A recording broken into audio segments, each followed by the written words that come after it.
السلام علیکم ورحمۃ اللہ وبرکاتہ۔ اعوذ باللہ السمیع العلیم من الشیطان الرجیم من ہمزہ ونفخہ ونفثہ۔ بسم اللہ الرحمن الرحیم۔ انما كان قول المؤمنین اذا دعوا الى اللہ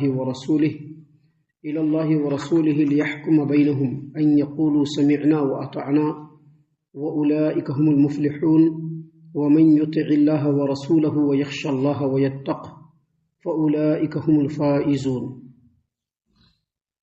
ایمان والے لوگوں کی بات تو صرف یہی ہوتی ہے کہ جب ان سے کہا جاتا ہے، جب ان کو بلایا جاتا ہے اللہ اور اس کے رسول کی طرف، تاکہ اللہ اور اس کا رسول ان کے درمیان فیصلہ کر دے، تو ان کی بات بس یہی ہوتی ہے کہ سمعنا و اطعنا، ہم نے اللہ اور اس کے رسول کی بات کو سنا اور اس کی اطاعت کی۔ وَأُولَئِكَ هُمُ الْمُفْلِحُونَ، اور یہی لوگ کامیاب و کامران ہیں۔ وَمَن يُطِعِ اللَّهَ وَرَسُولَهُ، اور جو آدمی اللہ تبارک و تعالیٰ کے اور اس کے رسول کی اطاعت فرماتا کرتا ہے، وَيَخْشَى اللَّهَ وَيَتَّقِهِ، اور اللہ تبارک و تعالیٰ سے ڈرتا ہے اور اللہ تبارک و تعالیٰ کے حکموں کی تابعداری کرتا ہے، تقوی اختیار کرتا ہے، فَأُولَئِكَ هُمُ الْفَائِزُونَ، تو یہی لوگ کامیاب و کامران ہیں۔ محترم سامعین کرام، سورۃ النور سورہ نمبر 24 اور اسی سورت سے آیت نمبر 51 اور 52، 51 52، یہ دو آیات ابھی آپ کے سامنے تلاوت کی گئیں۔ بفضل اللہ، بعون اللہ، بتوفیق اللہ، دونوں آیتوں کا ترجمہ بھی آپ تمام کی خدمت میں پیش کیا گیا۔ سامعین کرام، ان دونوں آیتوں میں اللہ تبارک و تعالیٰ نے ان لوگوں کے بارے میں ذکر فرمایا ہے جو اللہ تبارک و تعالیٰ اور اللہ تبارک و تعالیٰ کے رسول محمد عربی صلی اللہ علیہ وسلم کی باتوں پر لبیک کہتے ہیں، یعنی جب بھی بات آئی فوراً آگے بڑھے، فوراً سر کو جھکایا، فوراً اس پر عمل کرنا شروع کر دیے۔ اللہ تبارک و تعالیٰ نے ان لوگوں کا ذکر کرتے ہوئے فرمایا کہ انما كان قول المؤمنین اذا دعوا الى اللہ ورسولہ لیحکم بینہم ان یقولوا سمعنا واطعنا، مومنوں کی بات تو صرف یہ ہے کہ جب اللہ اور اس کے رسول صلی اللہ علیہ وسلم کی طرف وہ بلائے جاتے ہیں، معاملہ پھنس گیا، اور اگزامپل کے طور پر ہم بول دیتے ہیں تاکہ بات بالکل ذہن میں آ جائے کہ معاملہ پھنس گیا، رفع دین کرنا ہے کہ نہیں کرنا ہے، معاملہ پھنسا کہ رفع دین کرنا ہے کہ نہیں کرنا ہے۔ نماز میں امام صاحب کے پیچھے سورہ فاتحہ پڑھنا ہے کہ نہیں پڑھنا ہے، یہ بھی ایک معاملہ ہے، اس کو معاملہ کے باہر نہیں سمجھا جائے۔ اگر کسی نے کسی کا حق مار لیا، یہ بھی معاملہ ہے۔ اگر کسی نے کسی کے اوپر ظلم کر دیا، یہ بھی معاملہ ہے۔ سماج میں دو لوگوں کے بیچ میں کوئی بات پھنس گئی، یہ بھی معاملہ ہے۔ اور عبادتوں کے درمیان کوئی بات پھنس گیا کہ نماز میں امام صاحب کے پیچھے سورہ فاتحہ پڑھنا ہے کہ نہیں پڑھنا ہے، تو ایسے وقت میں جب ایمان والوں کو کہا جائے گا کہ ٹھیک ہے تم یہ بات کہہ رہے ہو، وہ یہ بات کہہ رہا ہے، آؤ اللہ اور اس کے رسول کے حکموں کی روشنی میں فیصلہ کر دیں، تو اللہ تبارک و تعالیٰ نے ایسے ایمان والوں کے بارے میں کہا کہ مومنوں کی بات تو صرف یہ ہے کہ جب اللہ اور اس کے رسول کی طرف وہ بلائے جاتے ہیں کہ اللہ اور اس کے رسول ان کے درمیان فیصلہ کر دے، تو ان کا کہنا کیا ہوتا ہے؟ سمعنا واطعنا، جو بات ہم نے سنا بس ہم اس کی اطاعت کریں گے۔ مطلب جو اللہ کی بات ہوگی ہم اس پر کاربند رہیں گے، جو رسول اللہ صلی اللہ علیہ وسلم کی بات رہے گی ہم اس پر کاربند رہیں گے۔ یہ نہیں کہ ہم یہ دیکھیں گے کہ ٹھیک ہے یہ حدیث ہے، بہت اچھی بات ہے، یہ قرآن کی آیت ہے، نہیں ہمارے ہاں ایسا نہیں ہے، نہیں ہمارے سماج میں ویسا نہیں ہے، یہ ایمان والوں کی بات نہیں ہے۔ ایمان والوں کی بات نبی صلی اللہ علیہ وسلم کے زمانے سے لے کر کے اب تک، اور آپ صلی اللہ علیہ وسلم کے زمانے سے پہلے بھی جتنے بھی ایمان والے رہے ہیں، جو یقینی طور پر ایمان والے ہیں، ان کا یہی شیوا رہا ہے، یہی دستور رہا ہے کہ جیسے ہی ان کے درمیان اللہ تبارک و تعالیٰ کی بات آ گئی اور نبی کی بات آ گئی تو پھر وہاں پر وہ اپنے سر کو جھکا دیتے ہیں اور کہتے ہیں سمعنا واطعنا، ہم نے سنا اور ہم نے اطاعت کر لیا، جو رسول کی بات ہوگی ہم وہ مان لیں گے، جو اللہ کی بات ہوگی وہ ہم مان لیں گے۔ اللہ نے فرمایا وَأُولَئِكَ هُمُ الْمُفْلِحُونَ، یہی لوگ کامیاب ہیں۔ کامیاب ہے کیا مطلب؟ دنیا میں جو اصل چیز ان کا ہے وہ پالنے والے ہیں، اور آخرت کے ہر شر و برائی سے بچنے والے، اسی کو کہتے ہیں کامیابی۔ کامیابی کا مطلب یہی ہے کہ دنیا میں جو چیز چاہیے وہ اس کو مل جائے، اور آخرت میں ہر شر و فتنے سے وہ محفوظ ہو جائے، اس کو کہتے ہیں کامیابی۔ دیکھیے یہ جو آیت کریمہ ہے، اس آیت کریمہ کی تفسیر میں امام ابن ابی حاتم نے اپنی تفسیر ابن ابی حاتم میں امام قتادہ رحمۃ اللہ علیہ کی تفسیر کو بیان کیا۔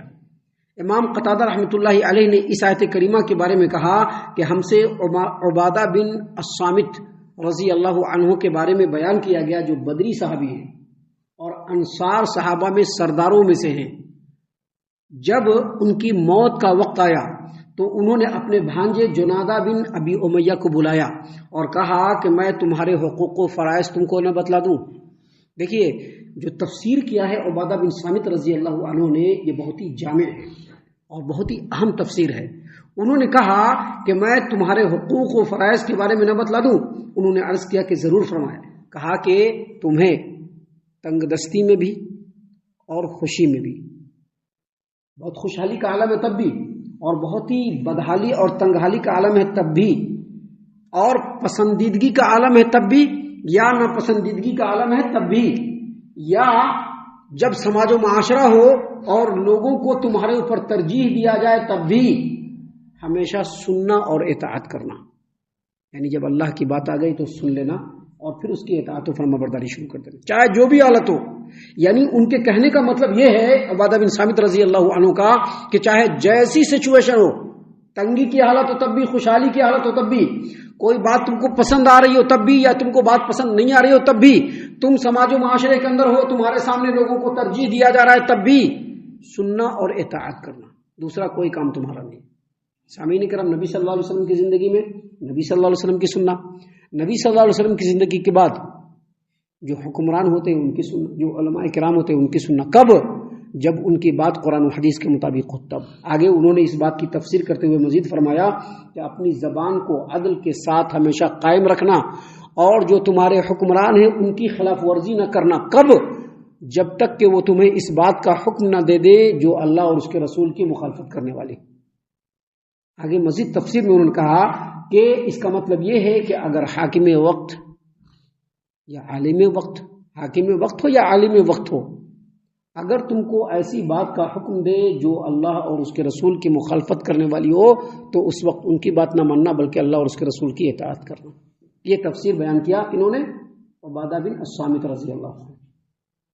اللہ تبارک و تعالیٰ نے کیا فرمایا؟ اللہ تبارک و تعالیٰ نے فرمایا انما كان قول المؤمنین اذا دعوا الى اللہ ورسولہ ان یقولوا سمعنا واطعنا۔ مومنوں کی شان ہی یہی ہوتی ہے، مومنوں کی بات ہی یہی ہوتی ہے۔ جب کہیں پر گاڑی پھنس جاتی ہے، جب کہیں پر اختلاف ہو جاتا ہے، جب کہیں پر مائنڈ نہیں ملتا ہے، جب کہیں پر باتوں میں اختلاف ہو جاتا ہے، کوئی کچھ کہہ رہا ہے کوئی کچھ کہہ رہا ہے، تو اس وقت ان کی شان یہ ہوتی ہے کہ اگر ان سے یہ کہا جائے کہ آؤ اللہ اور اس کا رسول تمہارے درمیان فیصلہ کر دے گا، تو وہ کہتے ہیں کہ ہم نے سنا اور ہم نے اطاعت کیا۔ آج تو آج اللہ تبارک و تعالیٰ تو ہے الحمدللہ، لیکن لوگوں کے درمیان تو نہیں ہے۔ اللہ تبارک و تعالیٰ تو اپنے حکم کو نازل کر دیا، نبی کریم صلی اللہ علیہ وسلم ہمارے درمیان نہیں ہے، تو آج ہمارے سامنے اللہ کا کلام موجود ہے، نبی کی تعلیم موجود ہے۔ اپنے تمام معاملات کو وہی دیکھنا چاہیے، اور خصوصاً عبادات کے معاملات کو تو اسپیشلی وہاں دیکھنا چاہیے، کیونکہ عبادت وہی قابل قبول ہوگی جو نبی صلی اللہ علیہ وسلم کے بتائے ہوئے طریقے کے مطابق ہو۔ سامعین کرام، اس کے بعد اللہ تبارک و تعالیٰ نے مزید نصیحت کرتے ہوئے کہا، اللہ تبارک و تعالیٰ نے کیا فرمایا؟ وَمَن يُطِعِ اللَّهَ وَرَسُولَهُ، جو اللہ تبارک و تعالیٰ کی اطاعت کرے اور اس کے رسول کی اطاعت کرے۔ آپ پورے قرآن کو اٹھا دیجئے، قرآن کے ایک ایک آیت کو کھنگال لیجئے، نبی صلی اللہ علیہ وسلم کے ایک ایک حدیث مبارک کو کھنگال لیجئے، آپ کو ہر جگہ یہی بات ملے گی، جس نے اللہ تبارک و تعالیٰ کی اطاعت کی اور جس نے اللہ کے رسول صلی اللہ علیہ وسلم کی اطاعت کی۔ دوسرا نہیں ملے گا کہ نہیں اس کی اطاعت کی، اس کی اطاعت کی نہیں، فلاں صاحب کی اطاعت کی، فلاں صحابی کی اطاعت کی، نہیں، کہیں نہیں ملے گا۔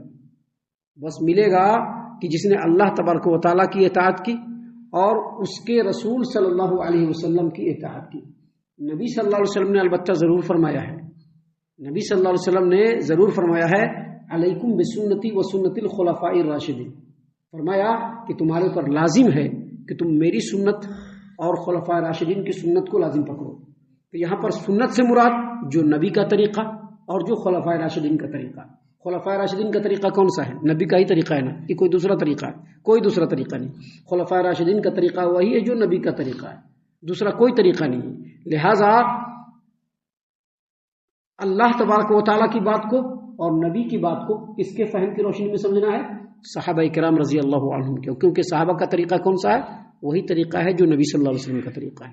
تو سامعین کرام، اللہ تبارک و تعالیٰ نے یہاں پر فرمایا وَمَن يُطِعِ اللَّهَ وَرَسُولَهُ، اور جو آدمی اللہ اور اس کے رسول کی فرما برداری کرے، کیسے؟ جیسا صحابہ نے کر کے دکھایا ویسی فرما برداری کرے، یعنی تمام امور میں جن باتوں کا حکم دیا ہے اللہ اور اس کے رسول نے اس کو ماننا بھی ہے، اور جن باتوں سے اللہ اور اس کے رسول نے منع کیا ہے اس سے رکنا بھی ہے، دونوں اطاعت ہے۔ اطاعت کا مطلب نہیں ہے کہ یہ حکم آیا مان لیا، نہیں، بلکہ جن چیزوں سے نبی صلی اللہ علیہ وسلم نے روکا ہے وہ بھی اللہ تبارک و تعالیٰ کی ہی اطاعت ہے اور رسول کی ہی اطاعت ہے، اس سے رکنا۔ تو یہاں پر اللہ تبارک و تعالیٰ نے فرمایا کہ جس آدمی نے اللہ اور اس کے رسول کی فرما برداری کی، اللہ تبارک و تعالیٰ سے ڈرا اور اللہ تبارک و تعالیٰ کا تقوی اختیار کیا، اللہ نے فرمایا فَأُولَٰئِكَ هُمُ الْفَائِزُونَ، تو یہی لوگ اصل میں کامیاب و کامران ہیں۔ یہ جو 2 آیات ہیں، ان 2 آیات کا مفہوم سمجھنے کے لیے اور سمجھ لیجئے کہ اس سے پہلے جو آیات کل ہم نے آپ کے سامنے درس قرآن میں پیش کیا تھا، اس میں ہم نے یہ بتلایا تھا کہ منافقوں کا طرز عمل کیا ہوتا ہے۔ منافقین بظاہر مسلمان ہوتے ہیں لیکن ہر معاملے میں ان کو اپنا فائدہ، جہاں پر ان کا فائدہ ہوگا وہاں پر قرآن و حدیث کو مانیں گے، جہاں پر ان کا فائدہ نہیں ہوگا وہاں پر قرآن و حدیث کو وہ نہیں مانیں گے۔ یہ منافقوں کا شیوا ہے۔ ابھی یہاں پر سمجھ میں آ رہا ہے ہمارا فائدہ ہے، فوراً قرآن و حدیث کو مان لیں گے، لیکن مومنوں کا مسئلہ نہیں ہوتا ہے۔ مومن کا مسئلہ، ان کا نقطۂ نظر، ان کی فکر، ان کے خیالات اس کے بالکل برعکس ہوتے ہیں۔ مومنوں کی فکر کیا ہوتی ہے؟ مومنوں کی فکر یہ ہوتی ہے کہ جب ان کے سامنے قرآن و حدیث کی بات آتی ہے تو پہلے وہ سر کو جھکا لیتے ہیں۔ ان کی چاہت، ان کا مطمح نظر، ان کے پیش نظر بس یہی ہوتا ہے کہ ہمارے ہر معاملے میں فیصلہ قرآن و حدیث کرے۔ ان آیتوں کا خلاصہ یہ بھی ہے کہ جس آدمی نے اپنے نظریات کو، اپنی خواہشات کو، اپنے مقاصد کو، اپنی چاہتوں کو، اپنی سوچ کو، اپنی فکر کو اللہ اور اس کے رسول صلی اللہ علیہ وسلم کے تابع بنا لیا تو اللہ تبارک و تعالیٰ ایسے لوگوں کو دنیا میں بھی کامیابی سے ہمکنار فرمائے گا اور آخرت میں بھی کامیابی سے ہمکنار فرمائے گا۔ ہم اللہ سے دعا کرتے ہیں کہ اللہ تعالیٰ ہم تمام کو ان تمام باتوں کے اوپر خوب غور و فکر اور تدبر کرنے کے ساتھ ساتھ ان باتوں پر عمل کرنے کی بھی توفیق عنایت فرمائے، آمین۔